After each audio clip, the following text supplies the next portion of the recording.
Have you ever wondered why your addiction refuses to release its grip on you, no matter how many times you promise yourself it will be different this time? What if the compulsion that has defined your struggle is not evidence of weakness, but rather a hidden language your soul has been speaking all along, a code only you were meant to decipher? Carl Jung discovered something that challenges everything conventional psychology teaches about addiction, something that reveals the profound truth hidden within your craving. If you're ready to explore this transformative perspective and understand what your addiction has been trying to tell you about your deeper calling, make sure to subscribe to this channel and turn on notifications so you never miss these journeys into self-discovery. Each week we dive deeper into the intersection of Jungian psychology, spirituality, and the path toward becoming whole. You'll find additional resources and readings in the pinned comment below to support your journey. Now let us begin to unravel the hidden truth your addiction has been guarding all this time. Your compulsion is not random, is not a curse placed upon you by genetics or circumstance. According to Jung, addiction represents a misdirected spiritual quest, a hunger for transcendence that has lost its way and attached itself to substances, behaviors or patterns that can never truly satisfy what your soul is actually seeking. The fact that you experience this relentless craving, this insatiable thirst that nothing in the material world can quench, marks you as someone whose inner life demands more than surface existence can provide. You were not designed to find contentment in the ordinary rhythms of daily life,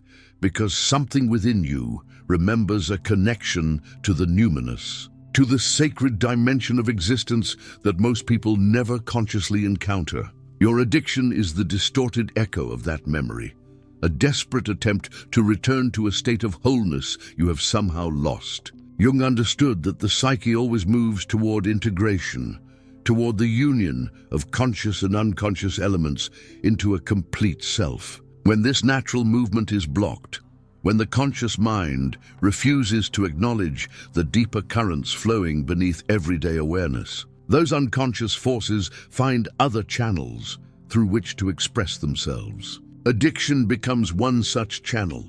The substance or behavior you cannot resist represents something your conscious self has rejected, denied, or failed to recognize as essential to your psychological and spiritual development. Perhaps it symbolizes forbidden pleasure, the wild aspect of yourself that civilized life demands you suppress. Perhaps it represents escape from unbearable pain, the psyche's attempt to create space away from trauma your conscious mind has not yet processed. Perhaps it embodies the search for divine union, the mystical experience of dissolving boundaries between self and cosmos that religious traditions have always understood as the ultimate human longing.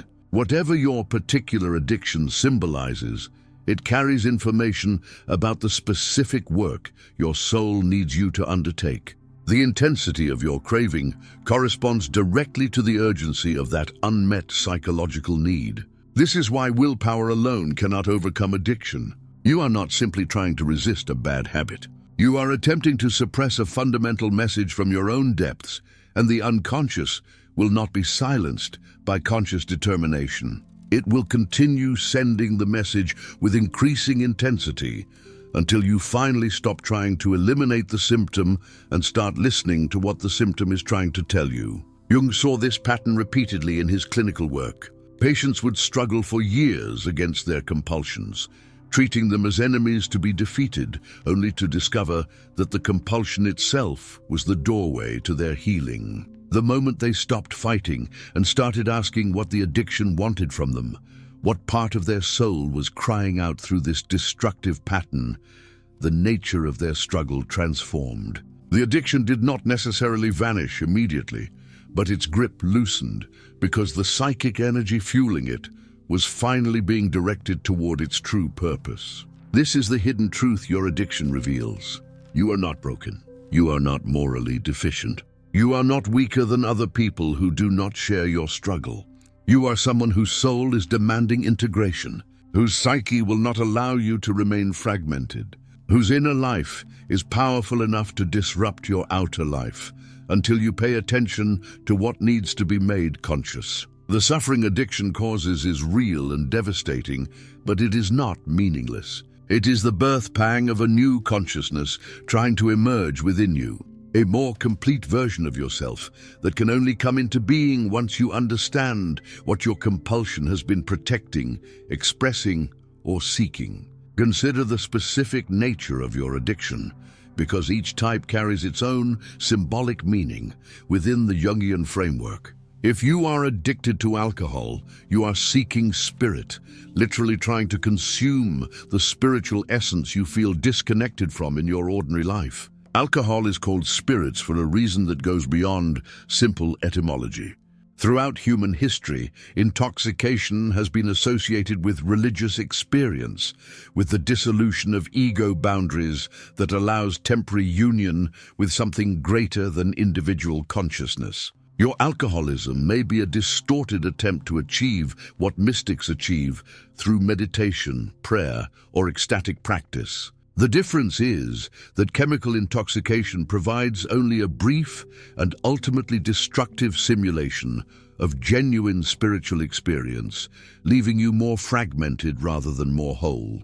If your addiction involves substances that alter perception, such as drugs or psychedelics, you may be seeking access to unconscious material that your conscious mind has sealed off. The psyche naturally produces altered states through dreams, active imagination, and spontaneous visionary experiences, but modern life often suppresses these natural processes. Your drug use might represent an attempt to force open the doors of perception that should open gradually through psychological work. The danger lies in encountering unconscious content before you have developed the ego strength to integrate it, which can lead to psychosis, paranoia, or deepening addiction rather than genuine insight. If you are addicted to sex, pornography, or compulsive relationship seeking, you are likely pursuing union in its most literal form, trying to overcome the existential loneliness of separate selfhood through merger with another. Jung understood sexual energy as a manifestation of libido in its broadest sense, the fundamental life force that drives all psychological development. Sexual addiction often indicates that this creative energy has become stuck in its most concrete expression rather than being available for symbolic transformation. The temporary ego dissolution of orgasm becomes a substitute for the more profound and lasting integration that occurs through individuation. You are seeking completion through another person rather than through the union of your own inner opposites. The integration of masculine and feminine principles within your own psyche that Jung called the sacred marriage. If your addiction involves control, perfectionism, work, or achievement, you are likely defending against the chaos and vulnerability of your inner life by creating rigid structures in your outer life. This type of addiction reflects the dominance of the ego and its fear of being overwhelmed by unconscious forces. You keep yourself so busy, so focused on measurable accomplishments and external validation that you never have to face the questions that truly matter. Who am I beneath my roles and achievements? What do I actually feel when I stop performing? What would I discover if I allowed myself to simply be rather than constantly do? These questions terrify you because they threaten the carefully constructed identity you have built. So you throw yourself into activity with addictive intensity, using busyness as effectively as any chemical substance to avoid genuine self-encounter. If you struggle with food addiction, whether through compulsive eating or compulsive restriction, you are working with the most primal form of nurture and relationship to the physical body. Food represents Mother Earth, the basic sustenance required for existence. Disorders around eating often reflect disturbances in the earliest relationship, the bond with the mother or primary caregiver that shapes all subsequent patterns of receiving nurture and feeling safe in physical form. You may be trying to fill an emotional emptiness with physical substance, or you may be attempting to control your body as a way of controlling aspects of life that feel chaotic and overwhelming. Either pattern reveals a disconnection from the body as sacred vessel, from matter as holy, rather than as something to be transcended, controlled, or punished. Each of these addictive patterns points towards specific psychological work that needs to be done, specific aspects of the self that need to be integrated. The addiction itself is not the problem. It is the symptom of the problem, which is always some form of psychological fragmentation, some split within the psyche that prevents wholeness. Jung's concept of individuation, the process of becoming a complete and unique individual, requires that you encounter and integrate all the rejected, denied, and undeveloped parts of yourself. This includes what he called the shadow, everything you consider negative or unacceptable about yourself, that balance your conscious gender identity. It includes the self, the archetype of wholeness that transcends and contains the ego. Your addiction is trying to force this integration whether you want it or not. It is dismantling the false self you have constructed, the persona you show to the world that does not reflect your true nature. This dismantling feels like destruction, and in many ways it is. The person you thought you were cannot survive the integration process. That identity must die so that a more authentic self can be born. This is why recovery from addiction so often feels like death and rebirth. You are not simply stopping a behavior. You are undergoing a fundamental transformation of consciousness, a reorganization of your entire personality around a deeper center than ego. This process cannot be rushed, and it cannot be controlled through willpower alone. It requires surrender, but not the kind of surrender that means giving up. The surrender Jung spoke of is an opening to forces larger than ego consciousness, a willingness to be guided by the self rather than insisting that your conscious intentions are adequate to navigate the complexity of the psyche. In Alcoholics Anonymous, the program that Jung influenced through his treatment of one of its founders, this surrender is framed as turning yourself over to a higher power. Whether you understand that higher power as God, as the self in Jungian terms, or as the collective unconscious does not matter as much as the act of acknowledging that you cannot heal yourself through ego efforts alone. You must allow something greater than your current consciousness to work through you. This is perhaps the most difficult lesson for the modern person to learn because contemporary culture glorifies individual willpower and self-determination. We are taught that we should be able to control ourselves, that failure to do so represents personal weakness. But Jung understood that the ego is not master in its own house. Consciousness floats on an ocean of unconscious processes that determine far more of our behavior than we typically recognize. Attempting to control addiction through willpower alone is like the captain of a small boat trying to control the ocean through force of will. You do not control the ocean. You learn to navigate it. You learn to read its currents, respect its power, and work with its nature rather than against it. The Jungian approach to addiction requires that you develop a relationship with your compulsion, rather than simply trying to eliminate it. You begin to treat your addiction as a messenger, perhaps an unwelcome and destructive messenger, but a messenger nonetheless. You ask it questions. What are you trying to tell me? What part of my soul are you representing? What need are you attempting to meet? What would happen if I gave you what you truly want rather than the substitute you have been settling for? These questions open a dialogue between consciousness and unconscious, between ego and the deeper layers of the psyche that speak in symptoms when they cannot speak in words. Through this dialogue, the energy bound up in the addiction becomes available for transformation. Jung called this process the transcendent function, the psyche's ability to create a third position that transcends the conflict between opposing forces. In addiction, there is the conscious self that wants to stop, that knows the behavior is destructive, and there is the unconscious force that drives the compulsion regardless of conscious intention. These two positions seem irreconcilable. The harder you try to stop, the more powerful the compulsion becomes. But through active engagement with the symbolic meaning of the addiction, a third position emerges. You begin to understand what the addiction represents, what deeper need is being expressed through it, and you can then find healthier ways to meet that need. The spiritual thirst can be addressed through genuine spiritual practice. The hunger for altered consciousness can be met through meditation, breathwork, or depth psychological work. The search for union can be redirected toward internal integration rather than external merger. The defense against chaos can relax as you develop the capacity to tolerate ambiguity and vulnerability. The disconnection from body and nurture can heal as you learn to inhabit your physical form with compassion rather than hostility or fear.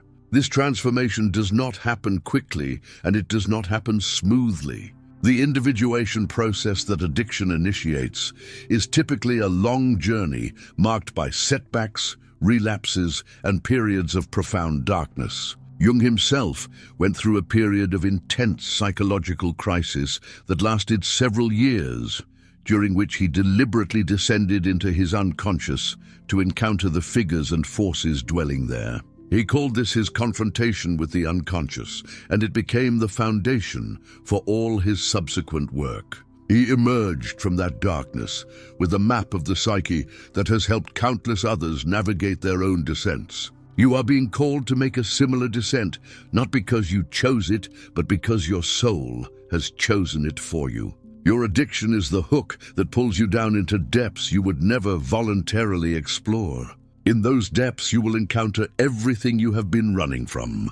Your pain, your shame, your rage, your grief. All the feelings you have been using your addiction to avoid will rise up and demand to be felt. This is terrifying because you have spent so much energy avoiding these feelings, convinced that experiencing them fully would destroy you.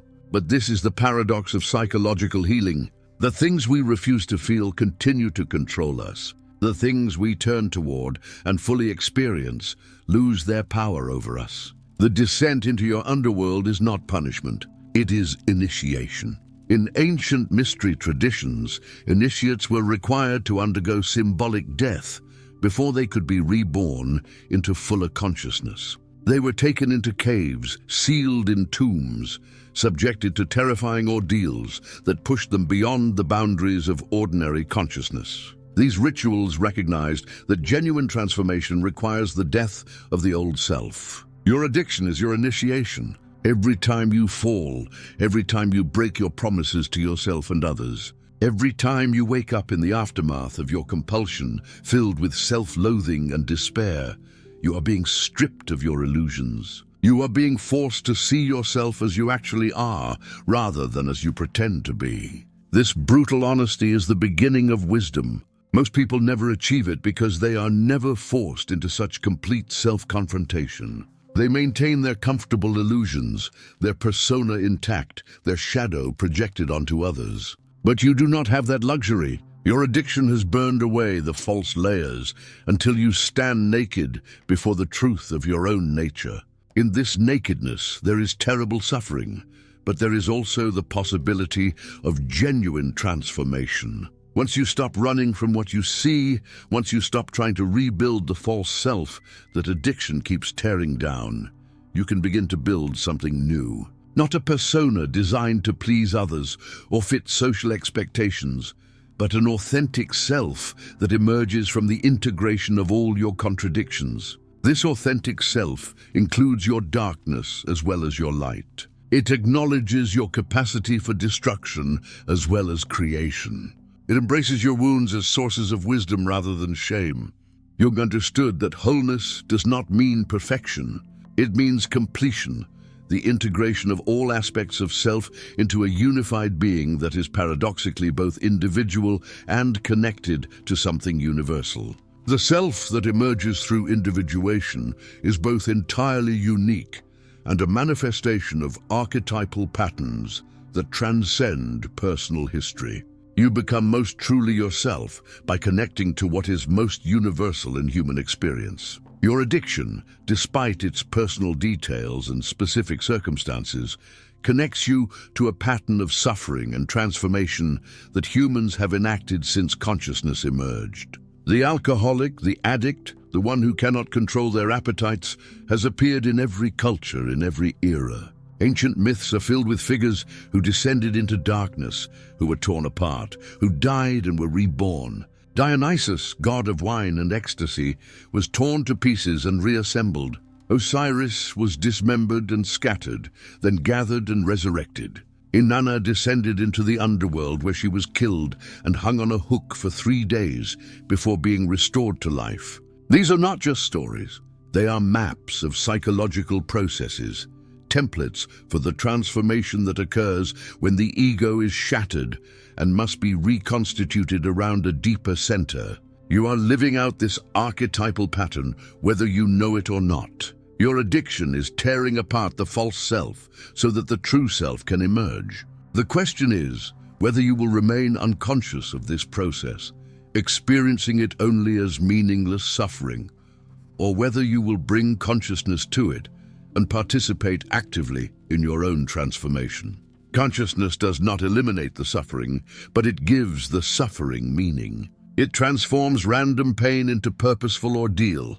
When you understand that your addiction is part of a larger process of psychological and spiritual development, the nature of your struggle changes. You are no longer simply trying to stop doing something bad. You are engaged in the most important work a human being can undertake, the work of becoming whole. This reframing does not minimize the real damage addiction causes. The broken relationships, the lost opportunities, the physical harm, the financial devastation, the betrayal of self and others are all real and consequential. Jung never suggested that addiction should be romanticized or that its destructive effects should be ignored, but he insisted that suffering becomes unbearable when it seems meaningless. When you can see your addiction as part of your individuation process, as the specific ordeal your particular soul needed to undergo in order to awaken, the suffering gains a context that makes it endurable. You begin to see that you are not being punished. You are being refined. The fire that burns through your life is not meant to destroy you, but to burn away everything that is not essential, everything that is not truly you. What remains after that burning is the gold, the incorruptible essence of your being that can withstand any heat. Alchemists, whose symbolic language Jung studied extensively, understood this process. They spoke of subjecting base metals to intense heat in order to transmute them into gold. This was never primarily about literal metallurgy. It was about psychological transformation. The base metal is your current state of consciousness, fragmented and impure. The heat is the suffering you endure, particularly the suffering that comes from confronting your own shadow. The gold is the self, the unified consciousness that emerges when the work is complete. Your addiction is the alchemical vessel, the container in which this transformation occurs. It forces you into the heat. It keeps you there even when you desperately want to escape. It will not release you until the work is done. This is why addiction is so difficult to overcome. You're not just breaking a habit. You are undergoing a complete reorganization of your personality, a death and rebirth of consciousness itself. The practical implications of understanding addiction this way are profound. First, it means you must stop treating yourself as morally deficient. The shame and self-hatred that accompany addiction are obstacles to healing because they keep you identified with the ego that is trying to maintain control. When you fail to control your behavior, you interpret that failure as evidence of your worthlessness, which drives you deeper into the addiction as a way of escaping the unbearable feelings of shame. This creates a vicious cycle. But if you understand that your addiction is a psychological and spiritual process rather than a moral failure, shame loses its power. You can observe your compulsion with curiosity rather than condemnation. What is happening within me right now? What is this craving asking for? What need is emerging? This stance of compassionate observation creates space between you and the compulsion, space in which choice becomes possible. Second, It means you must engage in active psychological work rather than relying solely on behavioral modification. Programs that focus only on abstinence without addressing the underlying psychological dynamics often fail because they treat the symptom rather than the cause. You may achieve temporary sobriety through willpower or fear, but unless the psychic wound driving the addiction is addressed, the compulsion will find another outlet or reassert itself eventually. Jungian work involves exploring your dreams, engaging with active imagination, identifying the archetypal patterns at play in your life, and bringing consciousness to the unconscious material that fuels your addiction. This might mean working with a Jungian analyst or therapist, but it can also involve personal practices like dream journaling, creative expression, meditation, and deep self-inquiry. The goal is to establish a conscious relationship with your unconscious so that its contents can be integrated rather than acted out through compulsive behavior. Third, it means you must find or create genuine spiritual practice to address the spiritual hunger at the root of most addictions. Jung famously told one of his alcoholic patients that his craving for alcohol was actually a low-level craving for spiritual wholeness, and that the only thing that could satisfy this craving was a genuine spiritual experience. This insight became foundational to Alcoholics Anonymous and its emphasis on spiritual awakening. But spiritual practice in this context does not necessarily mean organized religion, though it can, if that resonates with you. It means any practice that connects you to something greater than ego, that opens you to the numinous dimension of existence. This might be found in nature, in meditation, in creative work, in service to others, in-depth psychological exploration, or in any activity that dissolves the rigid boundaries of separate selfhood and allows you to experience your participation in a larger whole.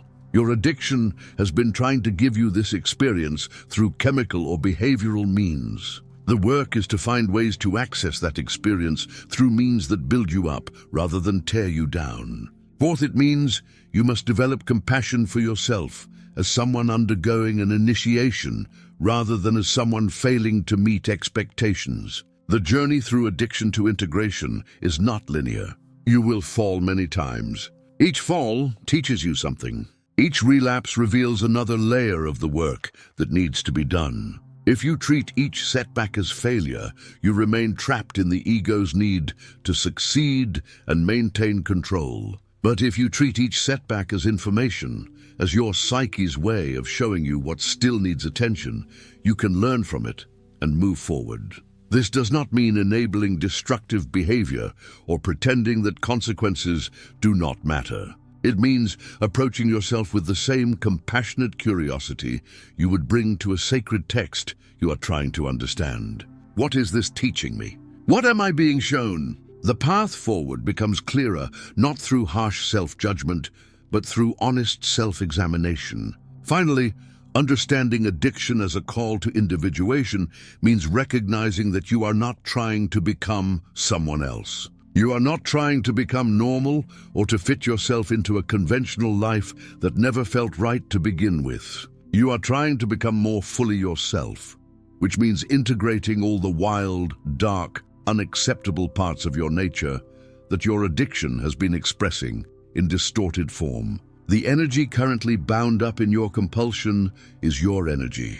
It belongs to you. The intensity of your craving reflects the intensity of your potential. When that energy is liberated from its fixation on substances or behaviors and becomes available for creative expression, for relationship, for genuine spiritual seeking, for the full embrace of your own existence, you become a force of nature. This is what Jung meant when he spoke of the individuated person as someone who has achieved their unique potential, who embodies both their personal humanity and the archetypal patterns that give life meaning. You are being called to this. Your addiction is the call. It is a brutal call, one you would never have chosen, but it is your call nonetheless. The hidden truth your addiction reveals is that you are meant for transformation, that your soul will accept nothing less than wholeness. That the comfortable numbness of conventional existence is not available to you because you are marked for something more demanding and more real. Every craving is a reminder of this truth. Every moment of unbearable restlessness is your soul refusing to settle. Every time you fall and rise again, you are participating in the eternal pattern of death and rebirth that defines human consciousness at its deepest level. You are not broken. You are breaking open. There is a difference. What is breaking is the false self, the protective shell that can no longer contain who you are becoming. What remains after the breaking is your essence, raw and vulnerable perhaps, but authentic in a way you have never allowed yourself to be before. This is the invitation your addiction extends, hidden beneath all the suffering it causes. Will you accept the call to become whole, or will you continue fighting to maintain a version of yourself that your own depths are determined to destroy? The choice has always been yours, though addiction makes it feel like you have no choice at all. But every moment of consciousness you bring to this process is a choice. Every time you ask what your craving means, rather than simply acting on it, you are choosing awareness.